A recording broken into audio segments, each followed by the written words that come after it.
Yeah. Hi everyone, this is Norman Kochnek here for Eyes on Cricket with Norman Kochnek. I have very fortunate to have many guests over the time. I've had the likes of people from all different programs, but in particular now I have another fantastic book, almost you could call it a book launch of sorts, which has been brought out by some of my illustrious Indian journalists come writers. I have, of course, you can see behind me a book. I think you can barely see it there, but there's a book there. Boria Majumdar had brought out 11 Gods and a Billion Indians. And Boria Majumdar has been involved again in the book, but this time it involves another esteemed gentleman who was a co-author. I would argue that's the way he would title it. His name was Kushan Sarkar. He's joined me today all the way from India. Whereabouts are you, Kushan? Welcome. Thank you. Thanks a lot. It's a pleasure talking to you, Norman, and it's a pleasure coming to your show also. Thank you. Whereabouts are you in India? Exactly. We've had a bit of a... So show us the book. Move more to your left. Your left. There we are. You can bring it closer. There is Mission Domination is the name of the book. And it's a very significant book that's been written by both Boria Majumdar and Kushan Sarkar, who we have here today. Now, Kushan, whereabouts are you from in India? What part of India are you from? Well, I am born and brought up in Kolkata, Calcutta, as they used to call it earlier. And right now I work in New Delhi for the PTI news agency. I am the chief cricket correspondent, a special correspondent who only writes cricket for them. Okay, so I'm going to talk a bit about what you just said. Basically, you're a special correspondent with the so-called Premier News Agency Press Trust of India, PTI, which is a bit like you said, our what was the Australian AP. Australian AP. Exactly, AAP.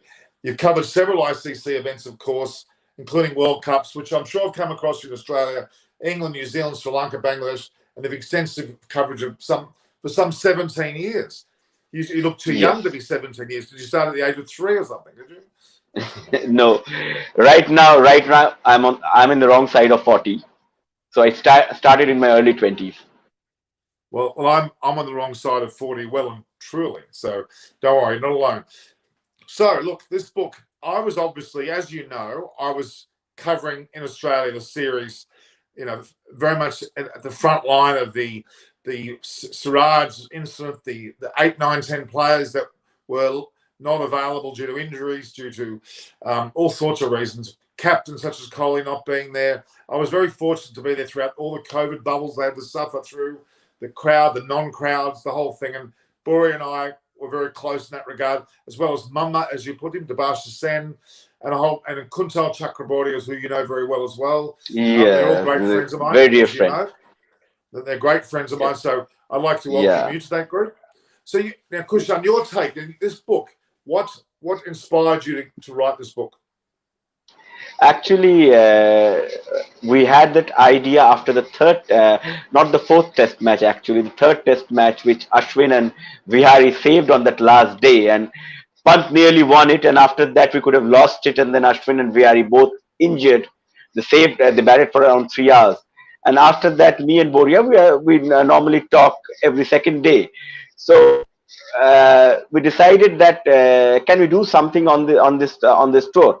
And then we spoke to the publishers also, that very dear friend of us, Shantan Ghosh, and we waited till the fourth test match in Brisbane, that if we win the series, then probably it would make right sense to write the book.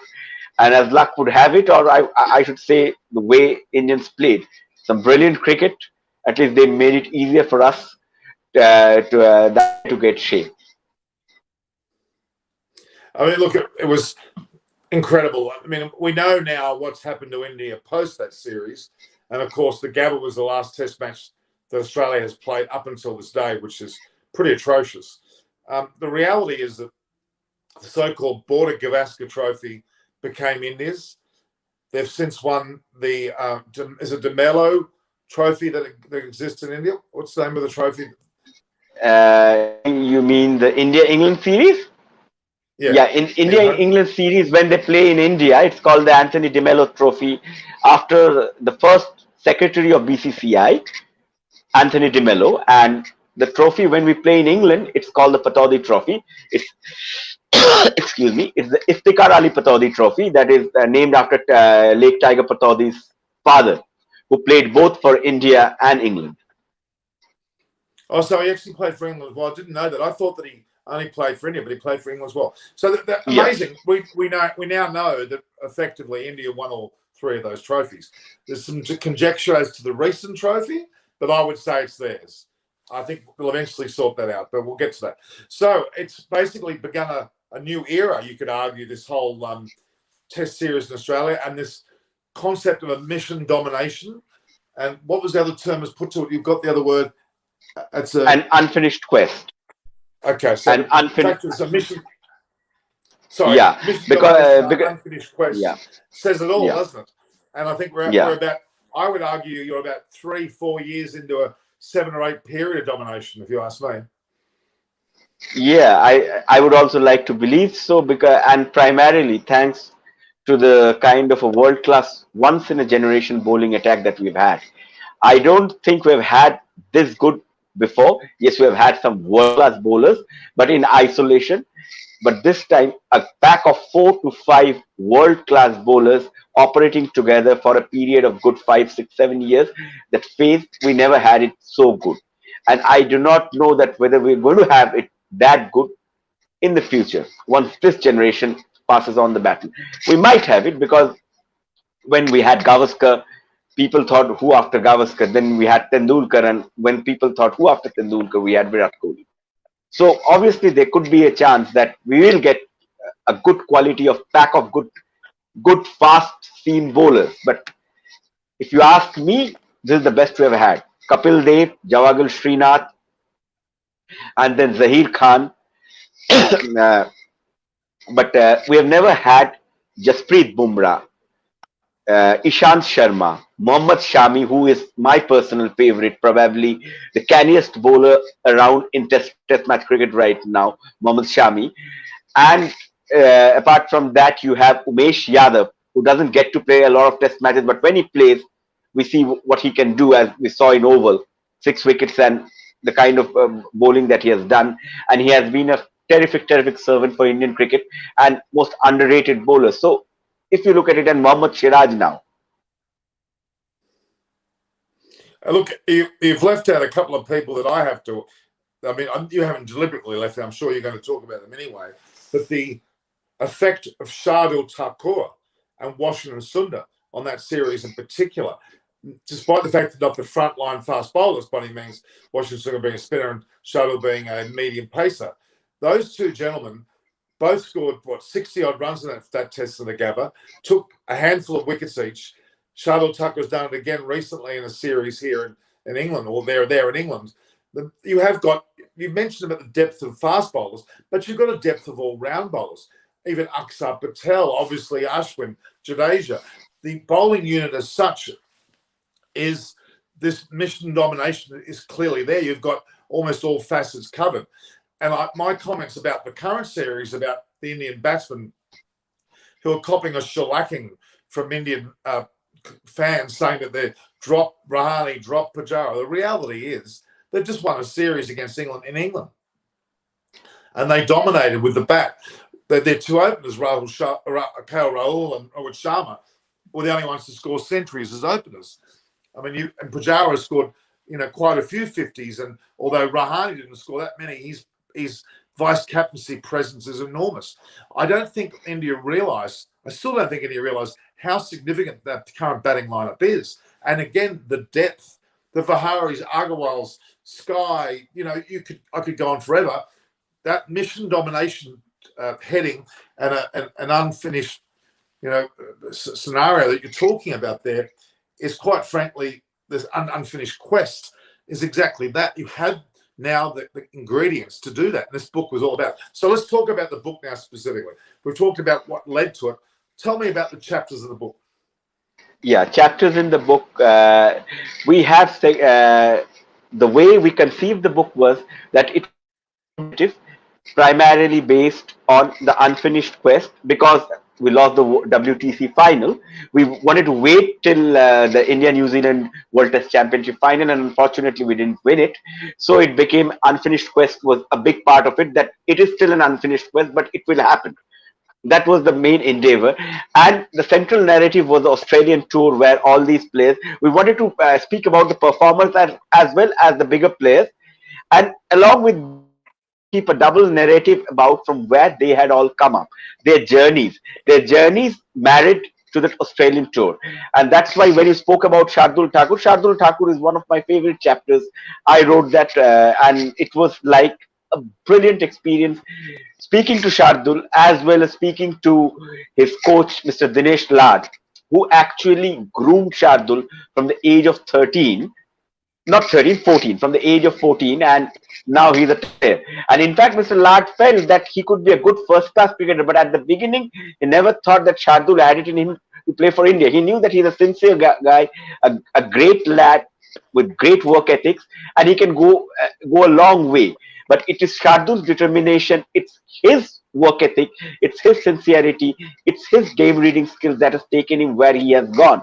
And if you ask me, possibly what we expected from Hardik Pandya in red ball cricket, and probably it will be a bit difficult for Hardik Pandya to fulfill that role considering the kind of workload that his body can take. Shardul Thakur would probably be seen in that role at least for the next 4 to 5 years when we play abroad. He's going to be a very key member of this team, batting it at number 7 and probably being the third or the fourth seamer in this attack. He will be a very important member of this side, the Test team, and also as an understudy to Hardik Pandya in the red ball setup. And there's one important glue that we've kind of not talked about because we've got so many players to talk about. We've left out an emphasis on Rishabh Pant. His significance, he was the pivotal player, having scored the winning runs virtually in that test, which I agree with. He is the man of the next 10 years. He could well be a long-term captain at some stage, depending on the way things turn out. Maybe not at the moment. I mean, you have nail on the head, because I believe that at least in the next 3 years, by 2020, post 2023 World Cup, I do not know till 2023 World Cup whether Virat is going to stay the captain or we'll see Rohit as a white ball captain. I do not know. Like a lot will depend on how India performs at the T20 World Cup in the UAE in the next month.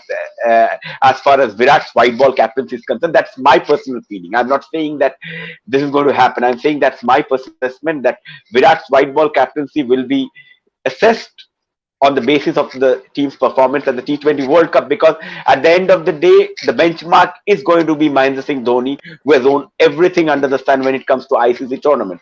So Virat has to win a tournament. Merely a semi-final or a final won't cut much ice. So there, I believe, so Rohit is a ready-made captain, 5 IPL trophies.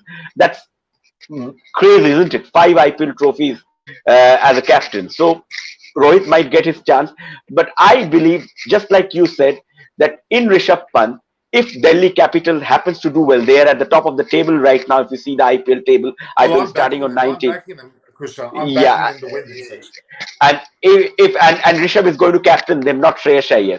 So under Rishabh, if this team wins the IPL, Delhi Capital, the first IPL trophy, you never know.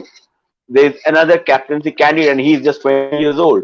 So by the time he's 25 and if he's made the captain, you could have a captain for a good 5 to 7, 8 years. Like I believe in India, there's a shelf life. At times, captains do not know when to quit. And there's Mahendra Singh Dhoni was a perfect example. And apart from Mr. Sunil Gavaskar, who knew when to leave captaincy, Mahendra Singh Dhoni was a classic example of that. He could have played 100 test matches. At 90 test matches, MCG, he leaves one fine day. So 5 to 7 years is a good time for any captain's shelf life in Indian cricket. 5 to 7 years. Virat Kohli is nearing the business end of that shelf life as a captain. And if you ask me, Rishabh Pant 2025, it's a good call. It could be good for good 6 to 7 years. Rishabh Pant you will see an all format captain. He has that in him, and he has the game to match it also. He can lead from the front with performances. Let's go back to Virat Kohli, and I'm a very strong advocate again of the heavy pressure and virtual criticism of his captaincy, having not had ICC success as much as they say. But let's just concentrate on his Test cricket for a moment. 65 tests as captain of India, the most of any Test captain ever. 5 more than Dhoni. 38 victories, 58+% winning ratio. 4th in the ranking overall, behind people that you probably will never really attain. That's War and Ponting and their success. And ultimately, Kane Williamson now is only 1% in front. What is interesting about that is the eras of cricket. We talk about even the likes of Clive Lloyd. He has a very strong percentage, which Kohli's now surpassed. The reality is the Clive Lloyd era, the West Indian era. Not only did they have great bowlers and great batsmen, Richards and the like, but they had a great captain, Clive Lloyd. He was a significant glue in that group. Australia, with their dominance under Steve Waugh, to a lesser extent Mark Taylor and certainly Ponting, were the eras due to those men's captaincy and the quality of a Warne and a McGrath. So certainly. England also have had periods of dominance, probably many decades before, and for a slight period there in 2005 when they beat Australia in the Ashes. But I would argue and that was under Alistair Cook, who had a great record as well as Michael Vaughan. But we are now, there's no shadow of a doubt, Kohli's impact from roughly 18 onwards has been immense. They're losing, as you've said. I'm not sure how much you covered in the book, Kushan, which I'm expecting a copy of, by the way.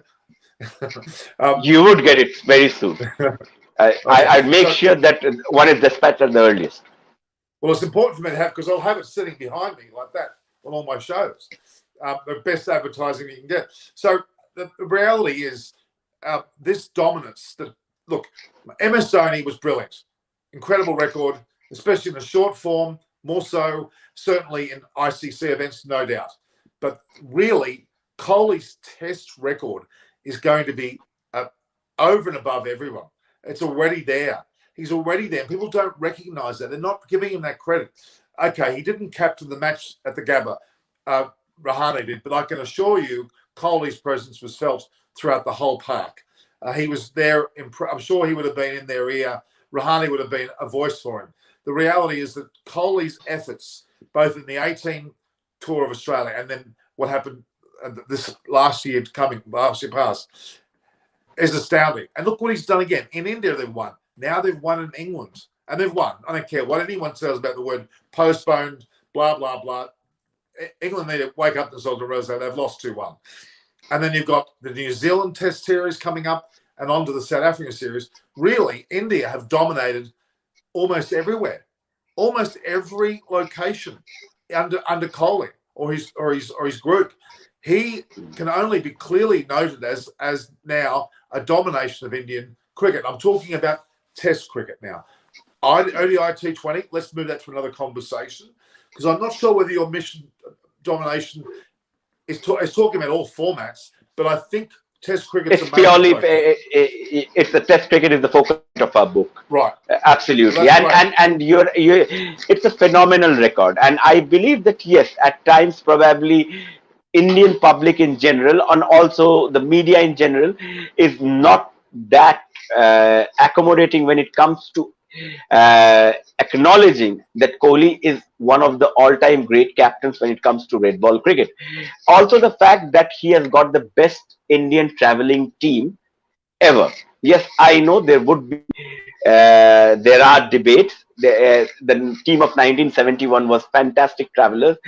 The team of 1986, they won in England 2-0, and it was in very cold conditions that they won, in adverse conditions and on tougher pitches. The 86 team won. So there have been some great records where the 3-2 in 1977-78 in Australia when they played Bob Simpson's team, although that was a depleted Australian team, the main stars playing the Packer series. But yes, if you see consistently and if you see a team which has all its bases covered in Test cricket, you have never had it so good like this current Indian team. So it's like a captain is as good as his team, and Clive Lloyd had that kind of a team where you had those 4 fast bowlers, Lloyd himself, Gordon Greenidge, Desi Haynes, Vivian Richards, who is probably best the world has ever seen, Lloyd himself, and those four fast bowlers, Jeffrey Dujo as wicket keeper, and before that Derek Murray. And it was a team that could win anywhere, that took pitch out of the equation, which is it. This team, they want to take the pitch out of the equation, and in most cases they have done. Fifth day at Oval, that pitch had nothing. That had nothing, and Jasprit Bumrah comes and bowls 22 overs for 27 runs for 2 wickets. Don't look at the wickets, look at the kind of impact he had. The England Well, I mean, the way batsmen that were kicked. Joe Root and Chris Yeah, Philwood said it all. They learnt from yeah. Kohli, they're saying. Yeah, so that is the kind of, or the Australians I know respect performers who perform against them, and Australians have huge, just like they've had huge respect for Sachin Tendulkar, they've had huge respect for Kohli who performed. I know for a fact that people like Warner or Steve Smith, they have a huge respect for Jasprit Bumrah, who has been a fantastic cricketer. Maybe the last tour of Australia he wasn't as successful as 2018-19 when he was phenomenal, but he has had his impact in that Melbourne Test match where he got Steve Smith. So if we look at it, in this team has all the bases covered, and that is the reason that Kohli as a captain is having I would say the golden period of Indian Test cricket. And in this generation, it's we are blessed to have a guy like Virat Kohli who puts so much of emphasis on Test cricket. When people want to play a month of franchisee cricket and earn money and go on to the next, they want to be franchisee freelancers. And here is this man who wants to leave everything. T20 cricket can take a backseat. He's ready to skip a few bilateral T20 series. He will play the major series, but he's ready to skip those T20 bilaterals. But when it comes to Test cricket, whether it's Bangladesh, uh, whether it's Sri Lanka, he's ready to play each and every red ball game. That's his lifeline. That's something, his focus. He wants to be one of the best Test cricketers, and he wants to make India the best Test team. And credit goes to Ravi Shastri also for the toughness. Virat said a great thing after we lost at Headingley, 78 all out and 63 for 8 in the second innings. He said that just like 36 all out at Adelaide didn't guarantee that we would lose in Melbourne, the 63 for 8 and 78 doesn't guarantee that we'll lose at Oval. And boy, he was right, isn't it? But Like the comeback. Yeah, and that calls for yeah, that the mental resilience of this team. They are not afraid, and when they say that they can shut out the outside noise, they really do.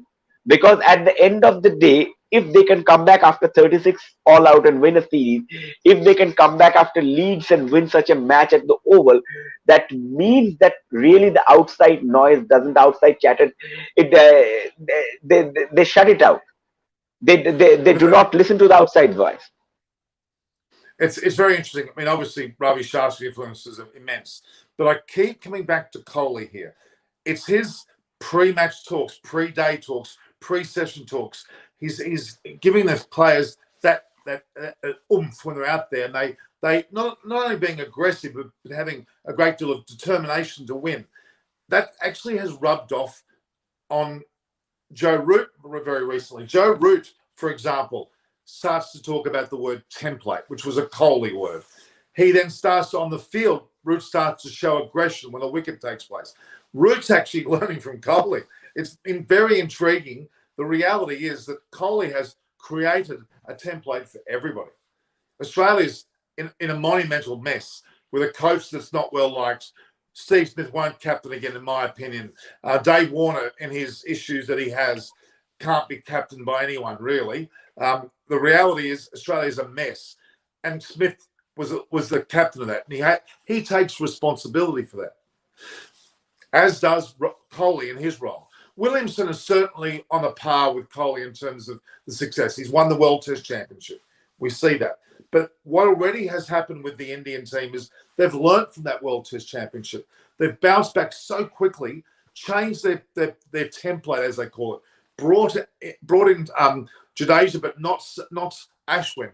putting the bowling, that template has worked. We've all gone, oh, what are you doing? Where's Ashwin? Blah, blah, blah. But actually, when we look back on the series that's just happened, that was a very, very clever move. It's going to be as astute as you can get. Even the moment during the Lord's Test when they sent England back into the field only for a matter of overs and then chucked them off. Then they were in a mental state. The openers fell early. They were all out for 120. That was almost entirely to do with Kohli.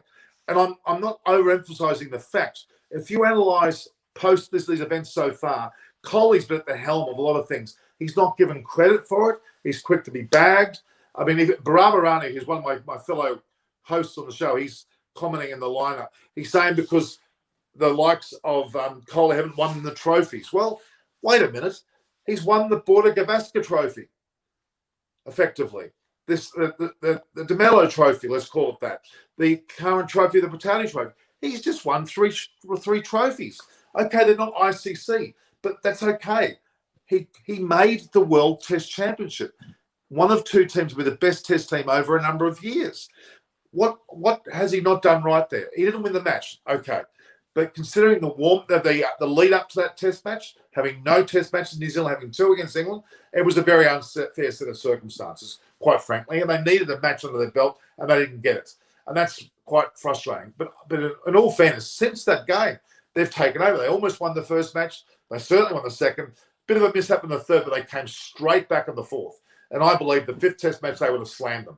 And heaven help New Zealand in India. Heaven help them. I predict that India will have the biggest victories they've had on home soil against New Zealand because the vengeance, this fearlessness, the determination to be number one that Kohli will bring will actually see those two matches absolutely, New Zealand will be absolutely pulverised. I'm telling you now, mark my words, they'll be ridiculously strong results to India. Yeah. If you go by the trend of it, then we have been winning test matches at home in 2.5 to 3.5 days. So I don't see any reason that New Zealand's batting lineup can survive Ravi Ashwin and Ravi Jadeja, or even if Ravi Jadeja is not available, Akshar Patel for more than 2.5 or 3 and at the max 3.5 days in those two test matches. We're going to win it easy. If we don't, it will be a surprise if they can stretch it to the 5th day, and that too weather permitting. And I don't see any reason that there will be any weather intervention in the month of November in most parts of the country. Because New Zealand bowlers won't get the bounce or the movement they got anywhere else. Their batters, albeit pretty good, will not be able to take on the Indian bowlers at home. I'm predicting a very strong, and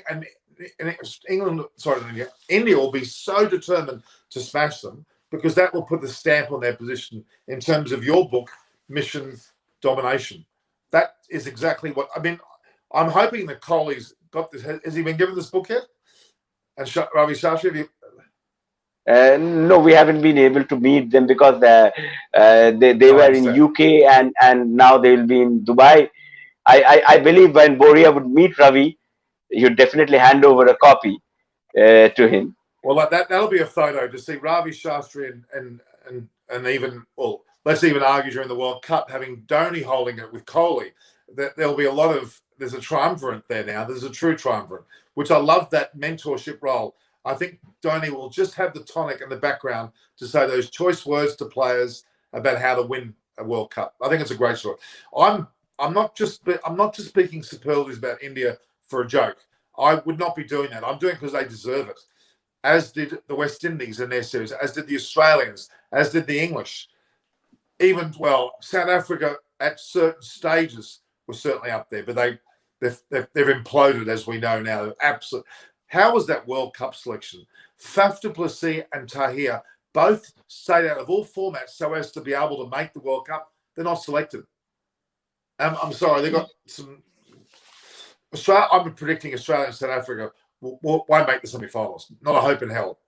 It'll be an India, England, West Indies, and a playoff between Pakistan and New Zealand for the 4th spot, and that's it. There'll be no Australia. There'll be no. I think New Zealand will probably. I think Pakistan is a bit of a threat, to be honest. Even though Pakistan in UAE, they have won 21 out of the 36 matches. over there in UAE, T20 matches, if I'm talking about. And Pakistan T20 team, what I saw against England in that recent T20 series, they're a good team. And I see them going the distance. Like, I see them at least going to the semi-finals. And after semi-finals, it's going to be like a matter of two games. So from the group where India is clubbed, I believe India and Pakistan are going through. I'd like to believe. And from the other group, I think New Zealand will miss out from India's group, and from the other group, I believe that it will be England and the West Indies.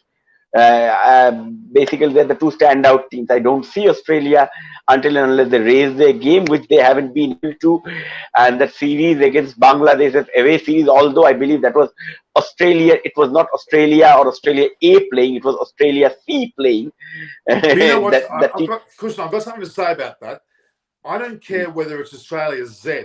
They're playing for Australia. They're not playing for anyone else. So if they don't win, it's Australia losing. I don't care what Arjuna Ranatunga says about the Indian teams and all the rest of them. You're playing for the country. I don't care if it's the Z team. You're still playing for your country. And let's go back to that. Bangladesh beat Australia and New Zealand, as we know, and the West Indies beat Australia as well. I don't care what side. Their team fabric, their team strength, this fearlessness goes out the window. I don't care if they all come back for the World Cup. It's too late. They will not have played together as a team before the first World Cup match. That's not on. You can't start to gel in the match that you first play. It's disgraceful. The year's been atrocious. Australia's handling of, well, it's COVID. In all fairness, it's been COVID, but not playing South Africa, sending half their team to the West Indies and to Bangladesh, then sending all their players who want money to the IPL. And then, all of a sudden, Steve Smith comes out in the press and says, I'm pledging to be the next captain. And then the coach, Justin Langer, says with Tim Payne, sorry, have you spoken to us yet? Can you imagine the Indian squad? Imagine Ajinkya Rahane coming out into the Indian press saying, oh, I'm going to be the next captain. And then Virat Kohli and Shastri say, sorry, have you spoken to us yet? That would be ridiculous, correct? First things first, in Indian cricket, they won't do that because with BCCI and its strict code of conduct in place for the centrally contracted cricketers of what they can speak about and what they can't speak about, one of the key points that every centrally contracted Indian cricketer is that they cannot speak publicly about any selection matters. That's a strict no-go zone. They can speak about their performance. They can speak about their aspirations when they're doing those interviews, but they are not supposed to speak in one-on-one interviews. They're not supposed to speak about selection matters. That's a no-go zone for them. And even during the scheduled press meets or the scheduled media interactions, even if you can ask questions about selection, they are professionals. They will just leave the ball alone outside the off stump that they do in test matches. So that is why they are dominating cricket. That's why it's a great professional attitude. When you have players saying they're going to be next captain and the current captain and coach go, what the? And then you have David Warner in the IPL playing for Sunrisers Hyderabad saying, oh, you've got 4 Indian players there. I could be bothering telling you your name, going to have a look. Oh, we've got bad selections. Then Trevor Bayliss, what did he do? He sacked him from captaincy and from the team. I mean, look, let's be honest. I mean, we've got Warner and Smith should shut the hell up and just play their cricket and should get out of this conversation. They're making a mess of things. And I'm just saying to you, that is what happens to a team when it's imploding, when things aren't right. India, on the other hand, have got virtually everything right. You can say that the team discipline in India is much more than that is in Australia. That I would also like to believe because of the statements that I see keep coming. Justin Langer saying something, then Tim Payne saying something. Like I found it pretty silly on Tim Payne's part to say that teams won't like to play against Afghanistan for the Taliban stand on women. Like I don't think that was. I believe he has a point of view on that, but he cannot comment on whether which teams are going to play and not play. He can probably, as an Exactly. Australian captain probably say that yes, we won't be playing, or Australia won't be playing. Even then, I would think that is Cricket Australia's domain and not Tim Paine's, and he cannot say for other countries what their stand will be while playing Afghanistan's men's team in at the T20 World Cup. That was, I think, a bit of a transgression. But Tim Paine, as you have seen over the years, like, he comes across as a good guy, but at the same time, there are situations, instances where it would tell us that he's not so good guy. The Well, kind of things and the stuff that he lacks captaincy control of his team. It's not. that's because he's not a performer. That's because he's not a performer. He's not a key performer. At the end of the day, what kind of captains Australia has had over the years? What's the history of Australian captains? Ian Chappell, a performer. Greg Chappell, a performer. Alan Border, a performer. Mark Taylor, a performer. What a man. 334, doesn't want to cross Sir Don declares. Mark Taylor, Steve Waugh, a super performer. Like, you want to go to war with a guy like Steve Waugh, wanting one of the best that the world has ever seen. So these are the kind of Michael Clark, one of the most beautiful, stylish batsmen that you'd ever come across. And then you have Tim Paine, Steve Smith, not the aesthetically most pleasing batsman, but a very gutsy fellow. Whatever he did, yes, he has paid the price for that heavily. But if you then you come to Tim Paine without a Test 100, will the dressing room basically respect you when you are not a performer yourself? There would be people in the dressing room who would say that, hey, I'm a better performer than you. Why would I listen to you? Yeah, That's a human nature. That's a human nature. If you are not a performer, you can't be a leader. And that's when you unpack the Indian. I know it's early still. We've still got years to go in this domination. But if India can keep their act together, and I'll tell you the most impressive thing from this current Test series, which spells domination, despite all the negativity about the Indian batting lineup, from Pant through to Rahane, through to Jadeja, you name it, and the lack of Ashwin in the side. Despite all the noise, India kept true to their word. They have their template, they have their team structure, they let the player play for the entire series. That is why they won. They're winning 2-1. If you chop, and look, I'll give you an example, Kushan. Neil Harvey, who was somebody who I respect, obviously one of the only, is the only person alive who played with Bradman in the Invincibles team. I often have coffee with the guy. I'm very blessed. He says very simple things. Hey, when you pick a team, you stick to it. They fail a few times, you give them until they fully had that chance to show themselves. You don't drop players after one performance. You don't implode after a loss. You get, like, for example, the Test match at in Headingley, where India were beaten quite badly. Let's be honest, they were beaten quite badly. They didn't drop the bundle. They didn't change the team whole. They kept Rahane and Pujara and the like in the team. That's why they won the fourth Test. I'll tell you now, because they understand team unity and structures and culture and supporting each other and knowing the value of the players they have. That is why India will go far. Really, if Pujara and Rahane play another year or two together, I'm surmising here, that's the key to an Indian team, keeping stability in their team lineup. Despite having all the best players behind them, look what Umesh Yadav did when he had the opportunity. He flew. Look when Shardul Thakur did the series. He flew. Look at KL Rahul. Opportunity. He flew. These players coming in know they've got to get their act together the very first moment they step on the field. That's the sign of domination.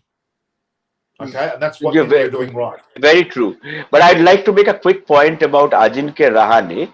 Ajinkya's form has been pretty patchy for the last 2 years, despite the fact that records would tell you that he has been India's highest scorer in the WTC cycle.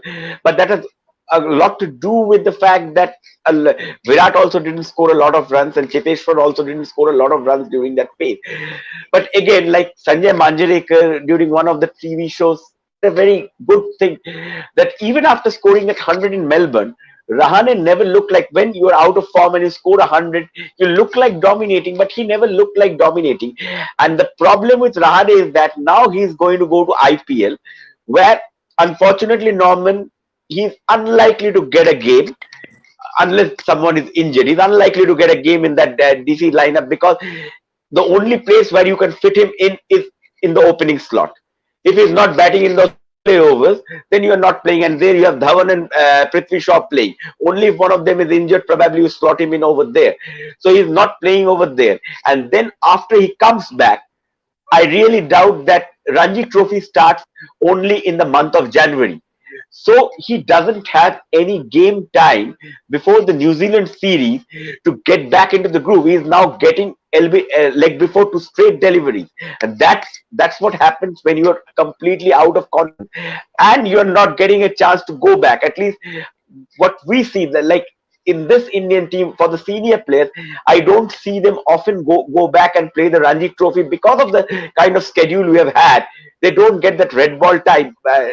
Players of earlier generation used to go back and play the Ranji Trophy and come back. Even now, you'll see a Steve Smith or a David Warner playing the Sheffield Shield religiously. But that doesn't happen. And with Rahane, the only chance of him getting back to form is he needs to go back and play Ranji Trophy. Because again, at the same time, as much as you're given a chance, you shouldn't feel entitled about getting a chance. It shouldn't be an entitlement. Playing for India is a privilege. It's not an entitlement. No, So I don't think Rahane would ever think that. I don't think Rahane would ever think it's nah, no, but at the end of the day, probably you need to give him a shake-up. Maybe send him back, get him back. In India still needs Ajinkya Rahane for 2 to 3 years, and for that you need to get back to form. At times when you're playing the test match amid the hullabaloo, you'll see one thing happening, that is, you do not get the time and space to work on your game. There might be some glitches. You need that time, the downtime, away from that far maddening scrutiny. Work on it and then get back. Virat Kohli did that exactly after the 2014 tour of England. He went back. He worked with Sachin Tendulkar, came back stronger, and then we got the 2018 series where he scored nearly 600 runs. So you need that time. Every player needs that time. Look, okay, I'm not disagreeing with what you're saying, but I have to also bring to bear the conversation of what value Rahane has brought to the team as vice captain. Okay, now his own personal performances have not been great. I won't deny that, but he's the presence as a yin and yang to Kohli, I believe, is probably more significant than you and I would ever see, because we don't see that. We're not in those dressing rooms seeing what's going on. I'm sure there's a counterbalance going when perhaps Kohli goes a bit too crazy or Shastri goes a bit too crazy. But I think also Rahane is having that rather that calming influence over the side. So you don't get selected to be vice captain. I agree with that. His own personal has to go. But you know what? They've given him the entire series to get his act together, which I applaud. And now off season. Let's see what happens. But I think in terms of I come back to the stability of it. If you want mission domination to be an unfinished quest to occur, you've got to have a stable team. Even though you've got truckloads of players wanting to make the side, what Rahul Dravid did in Sri Lanka when he gave everybody a go in that series was commendable. But I actually think it was probably a bit too much. But I commend it because now those players have had a taste of top level. Okay, but you can't do that for a test side. You can't bring in, everybody in the side because Ashwin, for example, or Krishna, just because they're in the squad. No, you don't do that. That's not what you do. They have to warrant, and they have to realise when they make it that they've come a long way to make it. Okay, and that's what I'm getting at there. That I think that's what to value when you come into the team. And the three players, Umesh Yadav, certainly KL Rahul, and Shardul Thakur. When those three gentlemen came into the side during the Test series, they not only played, they excelled. They were out of their skin. They were the leading players. When the Indian players came to Australia, Washington Sundar, certainly Natarajan, Thakur, Siraj, they all had significant performances. I mean, even Siraj in this series took 8 wickets at Lords, which won them the match as well. So, look, I think it's wonderful. This book's bang on time, and I think we're going to look at this book over time and watch it unfold. and it'll be an unfolding book. I want a copy. I want to talk about it. I want it behind me. We're gonna flog it to death because it deserves it. Anything which involves Boria and yourself, Kushan, can only be good. I mean, I even thought about writing a book potentially with Kuntal, not to so-called challenge your book, but I have a lot to say too because I was physically here. There's certain nuances that I could bring to bear. It should only supplement or complement each other's books, and I'm going to support. It would be it would be a nice enlightening experience if you write a book, Norman, because we would also like to hear your views, and that would, because you are such a great follower and a fan of Indian cricket, coming from you would be a neutral perspective that we'd also get, and we'd also feel enriched and enlightened. I appreciate that. The reality is, I'm seeing it as it is. I'm seeing what Kohli's doing, and I'm not just supporting Kohli for the sake of it. I constantly hear the barrage of comment about India and about certainly about Kohli, and even people that I have a lot of respect for, like Barama Rani, who's on here. He has said, here's the comment that Brahma's written: Norman, until Kohli wins silverware consistently, he does not come into great captains. I understand. That's as ridiculous as people comparing Lionel Messi and Diego Maradona. Just because Maradona has a world, Messi doesn't have one. Messi doesn't need to prove anything, because at this point in time, what he has done in club football, he will be among the pantheons of great and probably one of the greatest, if not the greatest. So Virat Kohli doesn't need to prove to anyone if he doesn't end up winning a silverware. Saurav Ganguly didn't have a silverware. But Saurav Ganguly will run down as one of the greatest captains who actually got a turnaround in Indian cricket. He made the team first good traveling Indian team was under Saurav Ganguly. Let's not forget that. And Saurav Ganguly's team didn't win a World Cup. So that doesn't make Saurav Ganguly any lesser captain. Similarly, Virat Kohli, if he doesn't go on to win a silverware, probably that is something he would want it more than we as fans and followers of Indian cricket do. He would want to win it more badly than we would ever want it. But at the same time, if it does win it, it would not take any sheen of what he has done as a red ball skipper. And I believe he can still stay on as a red ball skipper for at least 2 to 3 more years. At least this WTC cycle till 2023. I see no reason for removing Virat Kohli. Is there till 2023. White ball cricket? Yes, I do not know. I believe a call would be taken depending on how India performs at the T20 World Cup in Dubai. If you ask me about the team that has been selected, it's a good team, but I still feel that not having Yuzvendra Chahal among your 5 best spinners, I still have some apprehensions about that, because I don't think when you had Ravindra Jadeja, you'd really need an Akshar Patel over there. You could have had Yuzi Chahal, who has been one of your finest T20 bowlers over the years, just because of a few bad matches here and there. Just like there, it calls for consistency, because if you are giving Ajinkya Rahane that long rope in red ball cricket because you believe in his abilities, Yuzi Chahal as a white ball T20 bowler deserves that place, and not even in the 18, not even in the standby, is something that is a bit surprising for me.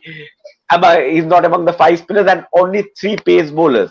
So basically every match you Jasprit Bumrah doing the duties of a death overs bowler, and before that he will be bowling another I believe there are at least 6 to 7 matches, another 28 overs for Mumbai Indians in a short turnaround of 21 days. He will be playing that, and after that he will be playing those World T20 matches against Pakistan, though there is a 7-day gap between Pakistan and the match against New Zealand.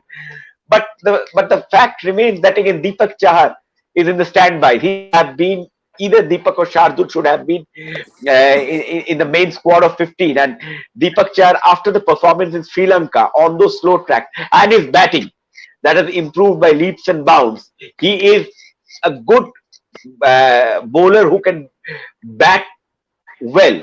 Mohammad Shami, I do not know in T20, like the canniest bowler that he is, he might bowl some great spells, some great deliveries, but T20 cricket, Mohammad Shami, I don't know. like there are certain loose ends I feel that is there in the team. But again, winner takes it all. If India goes on to win the World Cup, nothing succeeds like success. So let's go through another point.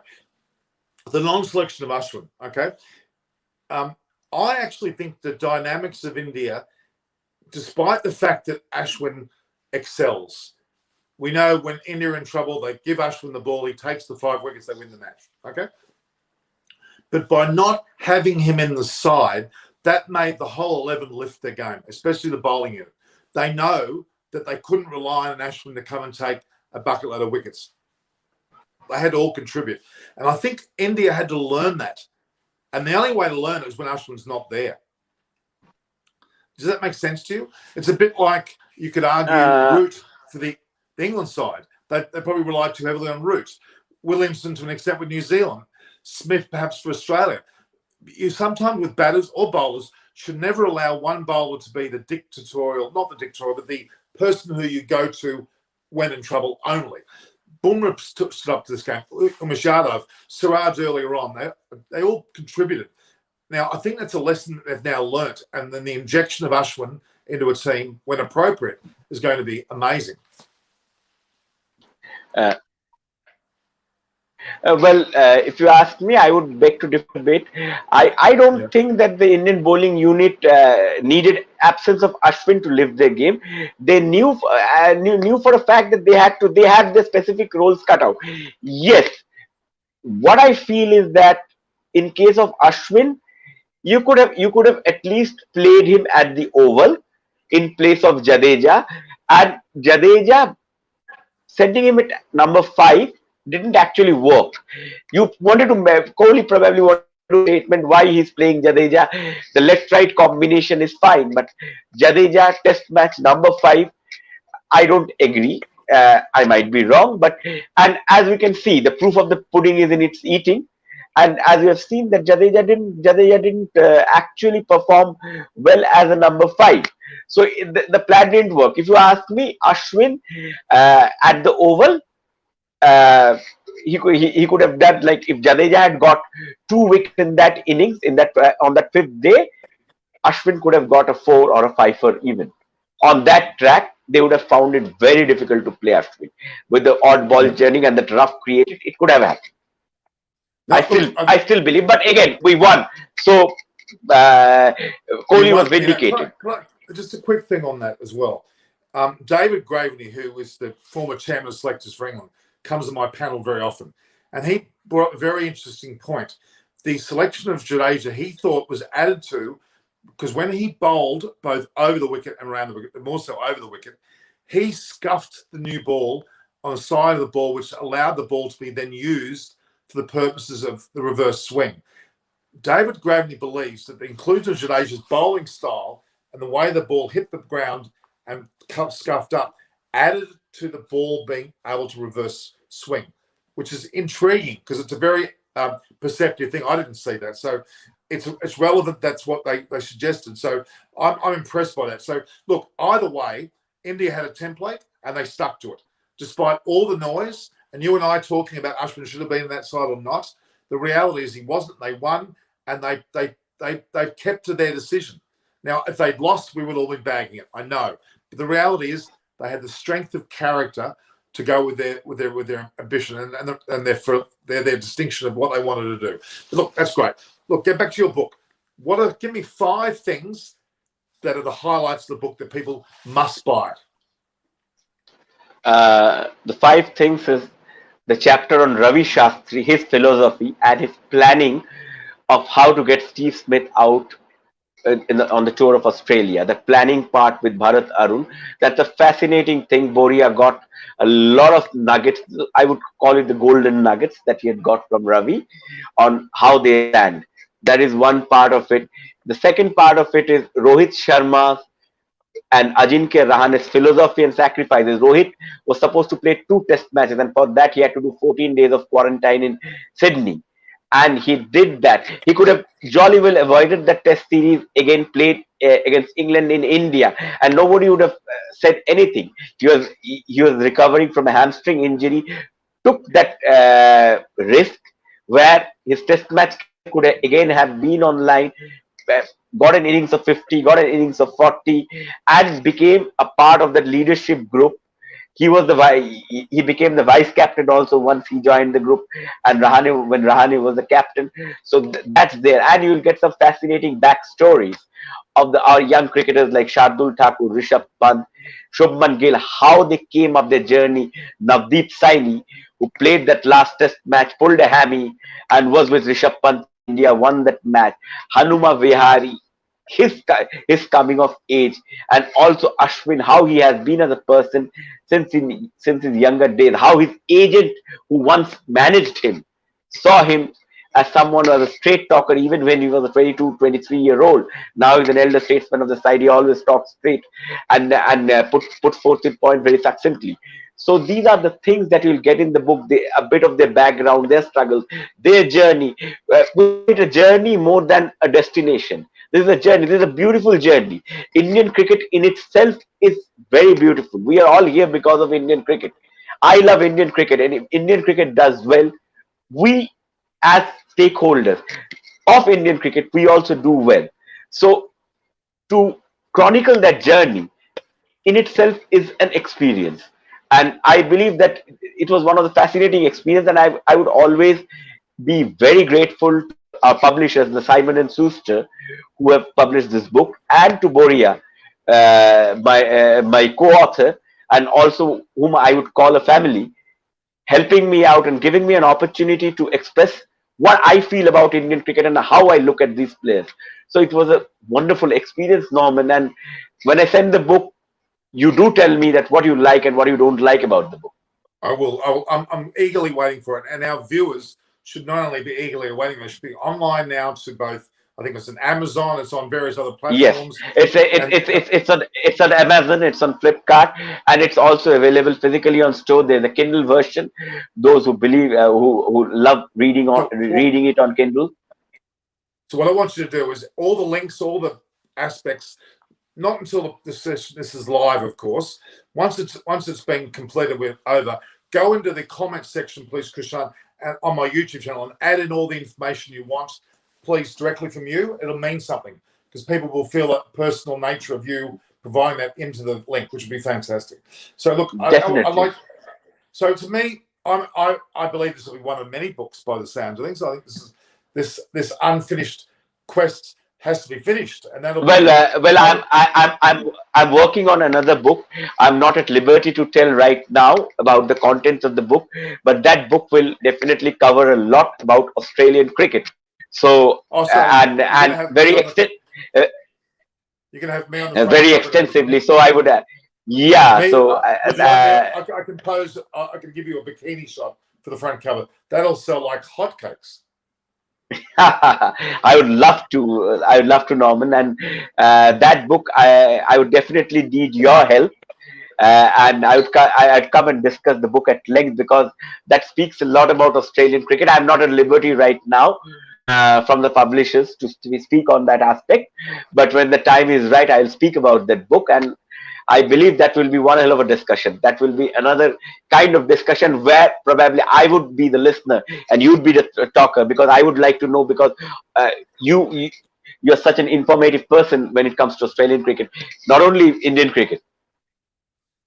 And I must say, Kushan, you're a very lucky charm for me because my team is winning in a match they were probably not meant to win. They've lost against this team twice in the normal season.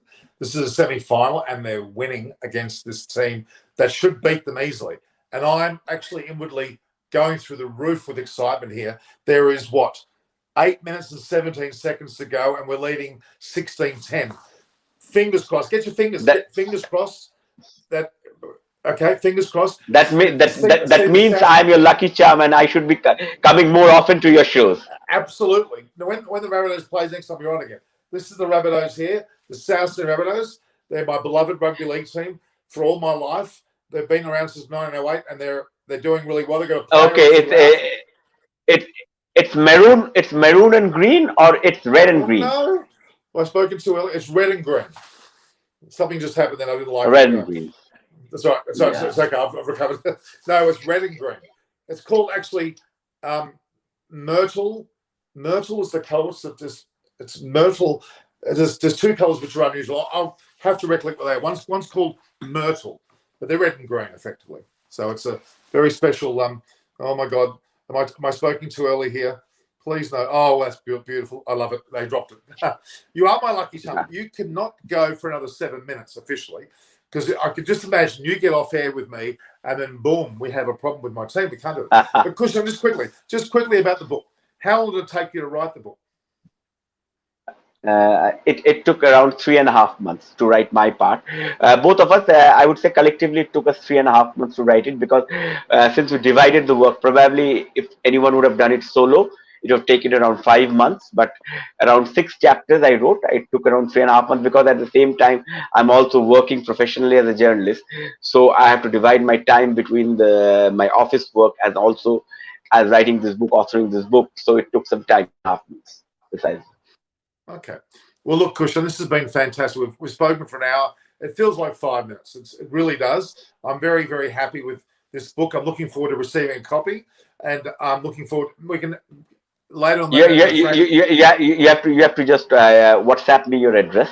It will be sent ASAP. And on top of that, you're most welcome to be a part of my panel at any stage through either the IPL or the World Cup or even the anytime. Just give me a shout. I'd be there.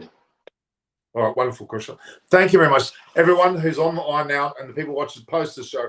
Let's thank Kushan Sarkar for being on air here today with us. He's given us an insightful look at his book called Mission, Domination, An Unfinished Quest, which will lead to many more, I'm sure.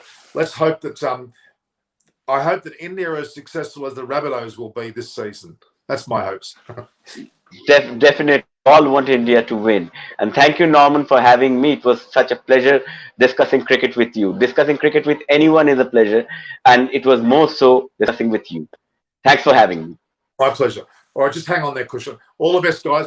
Viewers, don't forget to subscribe to the channel, Eyes on Cricket with Norman Kochnek. Also, hit the notification button for the next session. In fact, I'm going to be on air in about an hour's time with a debrief of the test series in its entirety. And on top of that, we're going to be talking about many other aspects of what's happening with the IPL. So that's on next. That's a separate hour away. But going back to this, go to my Norm Koch, which is my Twitter and Instagram handle, and Kushan will provide all the details of how to get the book. Thank you very much. See you soon, guys. Thank you.